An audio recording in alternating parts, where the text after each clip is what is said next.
పుంగనూరులో సంచలనం రేపిన చిన్నారి హత్య కేసును పోలీసులు ఛేదించారు. చిన్నారి అస్వియా హత్య కేసులో 3 నిందితులను పోలీసులు అదుపులోకి తీసుకున్నారు. 2 మహిళలు, ఓ మైనర్ బాలుడిని అదుపులో తీసుకున్నట్లు సమాచారం. ఈ రోజు సాయంత్రం చిత్తూరులో అరెస్టును నిర్ధారించే అవకాశం ఉంది.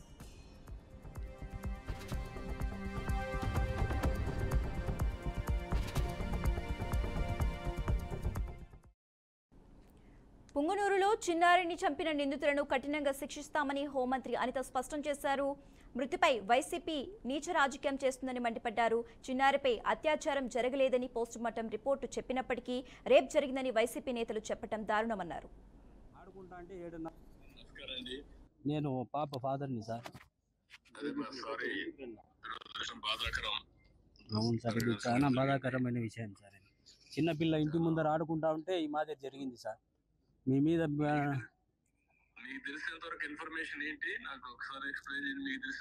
సార్ ఇంటి ముందర ఆడుకుంటా ఉంటే 7:30 గంటలకు సాయంత్రం పూట ఆదివారం రోజు కనిపించకుండా అయిపోయింది సార్ మా పాప. తర్వాత పోలీసు టీములు వచ్చినారు. సిఐ శ్రీనివాస్ సార్ వచ్చి ఎస్పీ సారు అంతా స్పందించి రిపోర్ట్ తీసుకున్నారు. డే అండ్ నైట్ 3 days ఇక్కడే ఉండి పాప కోసము అంతా ప్రయత్నం చేసినారు సార్. కాకపోతే పాప 3వ రోజు 2వ తేదీ నాడు సమ్మర్ ట్యాంక్ స్టోరేజ్లో శవమై దొరికింది సార్. మాకు అవసరమైతే ఏం చేయాలో అన్ని చేద్దామని తప్పకుండా చేయాలి. దుర్మార్గులు వీళ్ళు. ఇలాంటి ఘోరాలు చేసే వాళ్ళని ఎట్టి పరిస్థితుల్లో ఉపేక్షించకూడదు. అవును సార్, ఏం చేయాలో చేసి చూపిద్దాం. కానీ ఏంటి కారణం ఏంటి, ఏమన్నా ఉన్నాయా మీ దగ్గర నుంచి? వాళ్ళకి ఏంటి, ఎందుకు మరి చేశారు ఏమో తెలియదు సార్. ఆడుకుంటా ఉంటే అన్ఎక్స్పెక్టెడ్ గా అదే తీసుకొని వెళ్ళిపోయినారు సార్. మామూలు డైలీ ఆడుకునే ప్లేసే సార్, మా ఇంటి ముందరే సార్, ఎక్కడో కాదు. ఆడుకుంటా అంటే 7:30 గంటలకు అట్లా ఉన్నింది. కరెంటు కూడా 10 నిమిషాలు పోయిందంట. ఇట్లా జరిగింది సార్. అదే మనం పట్టుకున్నాము, మనోడు కూడా చెప్పారు, నాకు పట్టుకున్నాం అని చెప్పారు, యాక్షన్ తీసుకున్నారు, అవన్నీ ఉన్నాయి. మీకేమైనా సందేహం ఉందా మీ వర్షన్ లో? చెప్పినాం సార్, అన్ని డీటెయిల్స్ అన్ని పోలీస్ శాఖకు అందజేసినాం సార్. మా తరఫున డీటెయిల్స్, డౌట్లు ఉండే వాళ్ళు ప్రతి ఒక్కరు ఫోన్ నెంబర్లు, డీటెయిల్స్ అన్ని ఇచ్చినాం సార్. మన ఇచ్చినాం సార్, ప్రతి ఒక్కటి ఇచ్చినాము. సిఐ శ్రీనివాసులు సారు బాగా ప్రయత్నం చేసినారు.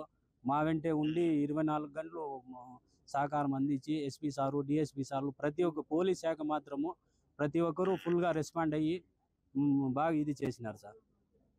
బాబన్న గారు ఇక్కడే వచ్చి రావడము, మాట్లాడడము, పోవడము అంతా చేసినారు సార్. అవును, వచ్చినారు సార్ ఇక్కడ. అవును సార్, ఇంకోసారి ఇట్లాంటి పనులు చేయాలంటే భయం ఉండాలి సార్. ఆ విధంగా శిక్షించాల మీరు. రైట్. పుంగనూరులో చిన్నారి హత్య కేసును పోలీసులు ఛేదించారు. చిన్నారి అస్పియా హత్య కేసులో 3 నిందితులను పోలీసులు అదుపులోనికి తీసుకున్నారు. 2 మహిళలు, ఓ మైనర్ బాలుడిని అదుపులో తీసుకున్నట్లు సమాచారం. దీనిపై హోంమంత్రి అనిత కూడా స్పందించడం జరిగింది. దీనికి సంబంధించి అప్డేట్స్ మా ప్రతినిధి గోపి ఫోన్ ద్వారా అందిస్తారు. గోపి. శశిరేఖ, చిత్తూరు జిల్లా పుంగనూరు నియోజకవర్గంలో గత 4 రోజుల క్రితం అన్షియాపై జరిగినటువంటి దారుణమైన ఘటన. ఎందుకంటే ఒక సమ్మర్ స్టోరేజ్ లో చనిపోవడం జరిగింది. అయితే ఈ కేసుకు సంబంధించి మొదటి దశలో పోలీసులు కావచ్చు, తల్లిదండ్రులు అందరూ కూడా చాలా భయపడ్డారు. ఆ బిడ్డ పైన అత్యాచారం చేసి దాని తర్వాత హత్య చేసినట్లు. అయితే ప్రస్తుతానికి కేసు దర్యాప్తులో ఉన్న కారణంగా ఇవాళ సాయంత్రం లోపల అంటే నిందితుల్ని మీడియా ముందు కూడా ప్రవేశపెట్టే అవకాశం అయితే ఉంది. అయితే ఇందులో 2 మహిళల్ని, ఒక మైనర్ బాలికను మాత్రం ప్రస్తుతానికి పోలీసులు అదుపులోకి తీసుకోవడం జరిగింది. హోంమంత్రి అనిత కావచ్చు, లేదంటే మంత్రి రామ్ ప్రసాద్ రెడ్డి వీళ్ళు కూడా కాసేపటి క్రితమే తల్లిదండ్రుల్ని, ఏదైతే చిన్న బిడ్డ తల్లిదండ్రుల్ని కూడా కలవడం జరిగింది. మరోవైపు రామ్ ప్రసాద్ రెడ్డి సీఎం చంద్రబాబుకు ఫోన్ చేసి ఆ తండ్రి ఏదైతే బాధిత బిడ్డ ఉందో వాళ్ళ తండ్రికి సంబంధించి కూడా తండ్రితో కూడా మాట్లాడించే ప్రయత్నం చేశారు. చంద్రబాబు కూడా మాట్లాడుతూ, మీరెవరు కూడా అధైర్యపడబాకండి, ఈ కేసుకు సంబంధించి పూర్తిగా కూడా నేనే చూస్తున్నాను, ఎస్పీ కావచ్చు, లేదంటే అధికారులు, పోలీసు అధికారులకు అందరికీ కూడా ఆదేశాలు ఇవ్వడం జరిగింది. మీ బిడ్డకు ఖచ్చితంగా న్యాయం జరుగుతుంది, ఎట్టి పరిస్థితుల్లో కూడా చేసినటువంటి దుర్మార్గాన్ని వాళ్ళపైన కఠిన చర్యలు తీసుకుంటామంటూ కూడా వాళ్ళకు ధైర్యం చెప్పడం జరిగింది. అయితే హోంమంత్రి కూడా కాసేపటి క్రితం మీడియాతో మాట్లాడుతూ, ఆ బిడ్డ పైన ఎక్కడా కూడా అంటే లైంగిక దాడి, అత్యాచారం జరగలేదు అని పోస్ట్ మార్టం రిపోర్ట్ వచ్చింది. అయినప్పటికీ కూడా వైసీపీ నేతలు పదే ఈ రకమైన ఆరోపణలు చేయడం కరెక్ట్ కాదంటూ కూడా మాట్లాడడం జరిగింది. మొత్తం మీద 6 సంవత్సరాలు 7 సంవత్సరాల బిడ్డ చనిపోయిన కేసుకు సంబంధించి మొత్తం 3 మాత్రం అదుపులోకి తీసుకొని అరెస్ట్ చేశారు.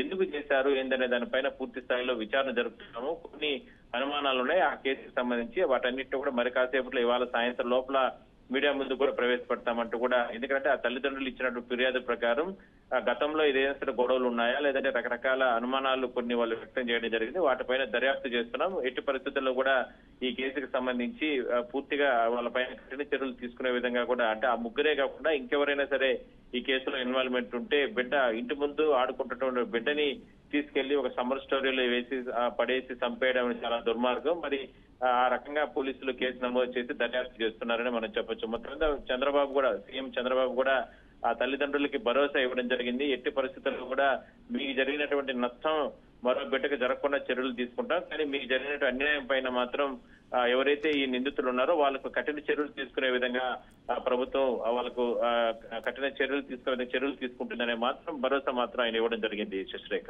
Okay, right. Thanks for updates Gopi.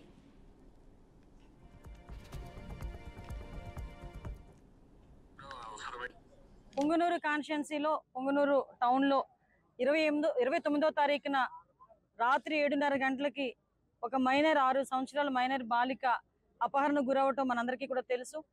అపహరణకు గురైన వెంటనే సుమారుగా రాత్రి 11 గంటల టైంలో వాళ్ళ ఫాదర్ పోలీస్ స్టేషన్కి వచ్చి కంప్లైంట్ ఇవ్వగా, సుమారుగా ఎస్పీ దగ్గర నుంచి డిఎస్పీ లెవెల్ ఆఫీసర్స్ కానీ చుట్టుపక్కల సిఐలు ఎస్ఐలు అందరూ కూడా సుమారుగా 2 రోజులుగా దగ్గర 12 టీములను ఏర్పాటు చేసి ఆ అమ్మాయి అపహరణకు గురైన అమ్మాయి సజీవంగా దొరకాలి అని చెప్పి చాలా పెద్ద ఎత్తున వాళ్ళందరూ కూడా సెర్చ్ చేయడం మొదలుపెట్టారు, దర్యాప్తు చేయడం మొదలుపెట్టారు, వెతకడం మొదలుపెట్టారు. దురదృష్టవశాత్తు 2వ తారీఖున ఉదయం ఇక్కడ మనకి స్టోరేజ్ ట్యాంక్లోని ఆ అమ్మాయి శవమై తేలటం అన్నది నిజంగా చాలా బాధాకరమైన విషయం. నిజంగా ఒక తల్లిదండ్రులకి తీరని శోకం అది.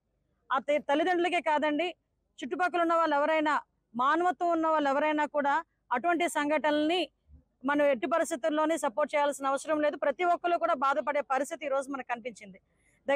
అల్లారు ముద్దుగా పెంచుకున్న 6 సంవత్సరాల పిల్ల బయట ఆడుకుంటా ఉంటే సడన్ గా శవమై తేలి 2 రోజుల తర్వాత ఇంటికి వచ్చిందంటే ఆ తల్లిది కానీ తండ్రి కానీ నిజంగా పడ్డ బాధ వర్ణనాతీతం.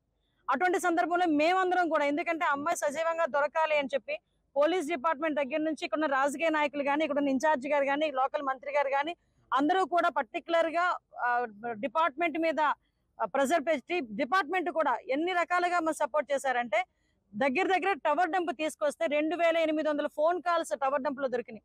ఆ 2800 ఫోన్ కాల్స్ ని కూడా దగ్గర 10 టీములు సపోర్ట్ చేసినాయి. ఎందుకు ఈ విషయాలన్నీ క్లియర్ గా చెప్తున్నానంటే, చాలా ఈజీగా గవర్నమెంట్ మీద ఒక అపవాదం వేయడం బాగా అలవాటు అయిపోయింది. లేదు అనుకుంటే డిపార్ట్మెంట్ మీద ఏదో ఒక రకంగా మాట్లాడడం అలవాటు అయిపోయింది. అపహరణకి గురైంది అని కేసు నమోదు చేసిన మరుక్షణం నుంచి ఆ అమ్మాయి దొరికినంత వరకు కూడా దగ్గర 12 టీములు వర్క్ చేసినాయి. టవర్ డంప్ తీసుకొచ్చారు. వాళ్ళతోనే కాకుండా సామాజిక స్పృహతో ముస్లిం మైనారిటీకి సంబంధించిన మత పెద్దలు కానీ సుమారుగా 100 మందికి పైగా, అదేవిధంగా పొంగనూరులో ఉన్న చాలా మంది పెద్దలందరూ కూడా అన్ని మతాలకు అతీతంగా బయటకు వచ్చి ఆ అమ్మాయి సజీవంగా దొరకాలని చెప్పేసి అందరూ కూడా సెర్చ్ చేయడం మొదలుపెట్టారు, సహకరించారు. దురదృష్టవశాత్తు ఆ అమ్మాయి మనకి సమయం తేలటం నిజంగా చాలా దురదృష్టం. దాన్ని కూడా రాజకీయం చేయడానికి ఈ రోజు బయటకు వచ్చి మాట్లాడే పరిస్థితి. ఆ అమ్మాయి దొరికిన తర్వాత నుంచి నేను కంటిన్యూస్ గా ఎస్పీ గారితో మాట్లాడటం, అఫీషియల్ గా మన సీఎంఓ ఆఫీస్ నుంచి కూడా మాట్లాడటం, మంత్రి గారు కానీ, ఇక్కడ లోకల్ ఇన్ఛార్జ్ గారు కానీ, ఫరూక్ గారు కానీ అందరూ కూడా కంటిన్యూగా ఏమైంది, ఎంతవరకు వచ్చింది నిందితులను పట్టుకోవడం అంటే, ఆ రోజునే ఇంచుమించుగా ఒక 5-6 తీసుకొచ్చి వాళ్ళందరినీ కూడా దర్యాప్తు చేసి ఈ రోజు ఒక 3 అరెస్టు చూపించే పరిస్థితి ఈ రోజు వచ్చాం. ఎందుకంటే ఇది ఒక మైనార్టీకి సంబంధించిన ఇష్యూ, ముస్లిం మైనార్టీకి సంబంధించిన ఇష్యూ, చాలా సెన్సిటివ్ గా ఉండే ఇష్యూ. ఆ సెన్సిటివ్ గా ఉండే ఇష్యూని కూడా వితిన్ డేస్ లోని ఛేదించి ఈ రోజు ఎవరైతే నిందితులు ఉన్నారో వాళ్ళందరినీ కూడా 3 అరెస్టు చూపించి ఈ రోజు ఆ అమ్మాయికి న్యాయం జరిగేలా ఈ రోజు పోలీస్ డిపార్ట్మెంట్ కానీ, గవర్నమెంట్ కానీ ముందుకు వస్తా ఉంటే, దాన్ని కూడా రాజకీయం చేయడానికి ఈ రోజు వైఎస్ఆర్సీపీ నాయకులు బయటకు వచ్చి వాళ్ళ గురించి మాట్లాడే పరిస్థితి.